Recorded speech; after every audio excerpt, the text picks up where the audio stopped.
आज हम लोग मानव रक्त यानी ह्यूमन ब्लड के बारे में जानेंगे कि मानव रक्त एक तरल संयोजी ऊतक है। मानव रक्त एक तरल संयोजी ऊतक है। शरीर के भार का 7% होता है। रक्त क्षारीय होता है। रक्त का पीएच मान 7.4 है। पीएच मान 7.4। एक वयस्क में 5 से 6 लीटर रक्त होता है। महिला में देखा जाए तो पुरुष की अपेक्षा आधा लीटर कम रक्त होता है। अब हम लोग देखते हैं रक्त में 2 प्रकार के पदार्थ होते हैं। रक्त में 2 प्रकार के पदार्थ होते हैं।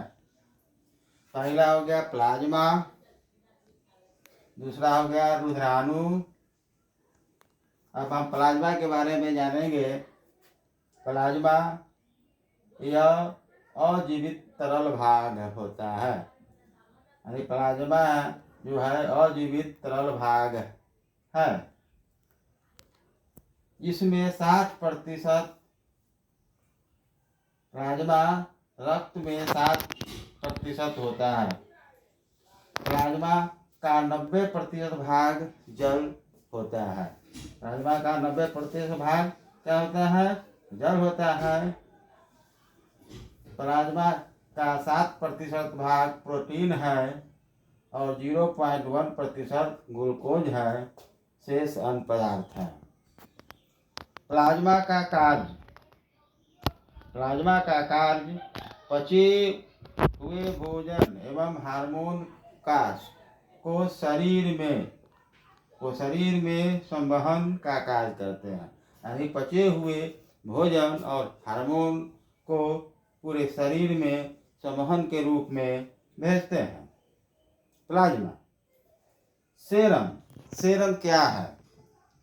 प्लाज्मा में से फाइब्रोनोजन नामक प्रोटीन निकाल देने के बाद जो शेष बचे उसे हम लोग सेरम कहेंगे। एक बार और सुन लीजिए। प्लाज्मा में से क्या निकालेंगे? Fibrinogen protein. उसके बाद जो बचेगा उसी को हम लोग क्या कहेंगे? उसी को हम लोग सेरम उसी को हम लोग सेरम कहेंगे। उसी क्या कहेंगे? सेरम कहेंगे। अब हम लोग रक्त के पदार्थ में 2 प्रकार के होते हैं। उसमें दूसरा है रुधिराणु यानी ब्लड कॉर्पुलस। यह रक्त का 40% भाग होता है। अभी हम देखे हैं रक्त का 7% भाग किसका होता है? प्लाज्मा का। और रुधिराणु का कितना होता है? 40% होता है रुधिराणु। अब रुधिराणु को हम लोग 3 भागों में बांटते हैं। रुधिराणु को कितने भागों में बांटते हैं? 3 भागों में बांटते हैं। एक में लाल रक्त कण जिसको हम लोग आरबीसी बोलते हैं। दूसरा हो गया श्वेत रक्त कण जिसको हम लोग डब्ल्यूबीसी बोलते हैं। तीसरा हो गया रक्त बिंबाणु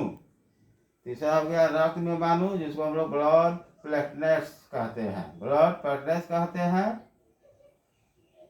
रुधिराणु के 3 भाग हो गया, आरबीसी, डब्ल्यूबीसी और ब्लड प्लेटलेट्स। अब हम लोग यहाँ पर देखते हैं कि ब्लड ग्रुप मानव में 4 प्रकार के रुधिर वर्ग हैं। क्या प्रकार के? 4 प्रकार के मानव में क्या है? रुधिर वर्ग है। जिसमें एंटीजन ए होगा वह ए ग्रुप का होगा। जिसमें एंटीजन ए होगा वह ए ग्रुप का होगा। जिसमें एंटीजन बी होगा वह बी ग्रुप का होगा। जिसमें एंटीजन ए और बी दोनों होगा वह ए बी ग्रुप का ब्लड होगा। जिसमें कोई एंटीजन नहीं होगा उसका ओ ग्रुप कहलाएगा। क्या कहलाएगा? O group. अब हम लोग देखते हैं ब्लड ग्रुप की खोज 1990 में। ब्लड ग्रुप की खोज कब हुआ था? 1990 में। 1990 में कौन किया था? Karl Landsteiner. कौन किया था? कार्ल लैंडस्टीनर, जो 1990 में किया था।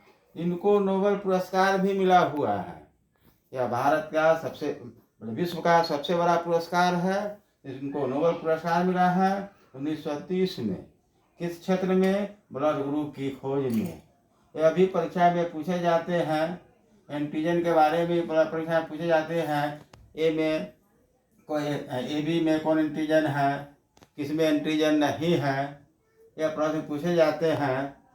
अब ये भी सारे जो हम पढ़ाए हैं, इसमें SSC, BSSC, BPSC, UPSC, RRB और कॉम्पिटिटिव एग्जाम, कंपटीशन वाले सभी परीक्षाओं में यह पूछे जाते हैं।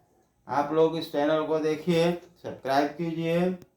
महत्वपूर्ण चैनल है जो आने वाले समय में आप लोगों के लिए बहुत ही उपयोगी और कारगर होगा।